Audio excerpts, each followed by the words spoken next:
சாய் பக்தர்களுக்கு என் அன்பு வணக்கங்கள். ஓம் சாய்ராம். என் அன்பு குழந்தையே, உன் சாயப்பா உன்னிடத்தில் பேசுவதற்காக வந்திருக்கின்றேன். நான் சொல்லிய வார்த்தை தவறு என்று மன்னிப்பு உன்னிடம் கேட்க வந்தேன். நீ நினைத்தது நடந்துவிட்டது என்று சொல்ல வந்தேன். நீ நினைத்தது இதுதானா என்று சொல்கிறேன். சரியா என்று கேட்டு சொல்கிறாயா குழந்தையே?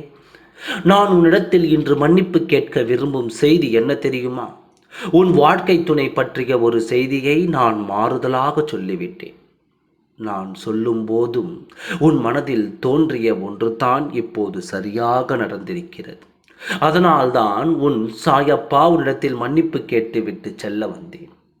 வாழ்க்கையில் பல நேரங்களில் தவறான முடிவை எடுத்தாலும் சில நேரங்களில் நீ யோசிப்பது உண்மையாகத்தான் இருந்து வருகிறது. எத்தனை காலம் வேண்டுமானாலும் நீ நினைத்தது நடக்காமல் நினைத்ததற்கு எதிரான காரியம் நடந்திருக்கலாம். ஆனால் இனி அப்படி நடக்காது என்பதற்கு நான் உறுதியளிக்கிறேன். நீ நினைத்த காரியங்கள் ஒவ்வொன்றாக நடக்கப் போகிறது. நீ நினைத்த காரியம் சரிதான். என் துணை என்னை விட்டு எத்தனை தூரம் சென்றாலும் எங்கு பிரிந்து சென்றாலும் என்னை தேடி ஒரு நாள் வருவார் என்று நம்பிக்கையோடு காத்திருந்தாயே, அந்த நம்பிக்கைதான் இப்போது நடந்துவிட்டது.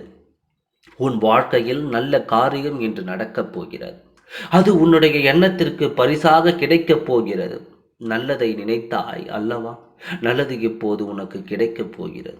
நான் தான் தவறாக சொல்லிவிட்டேன், இன்னும் சிறிது காலமாகும் என்று மன்னித்து விடுவாயா?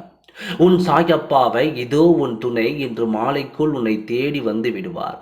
உன் வாழ்க்கையில் சந்தோஷத்தை அள்ளிக்கொண்டு வந்து தரப்போகிறார். அதை நிரந்தரமாக கொடுப்பார். இனி எந்த விதத்திலும் உன் நிம்மதிகள் குலைந்து உனக்கு சங்கடம் வரும்படியாக உன்னுடைய துணை உனக்கு எந்த பாதகமும் செய்து விடாது. நீ நினைத்தபடி உன் வாழ்க்கையை வாழப்போகிறாய். மகிழ்ச்சியோடு காத்திரு. இன்று மாலைக்குள் உன் துணை உன்னை தேடி வருவார். ஓம் சாய்ராம். நன்றி, வணக்கம்.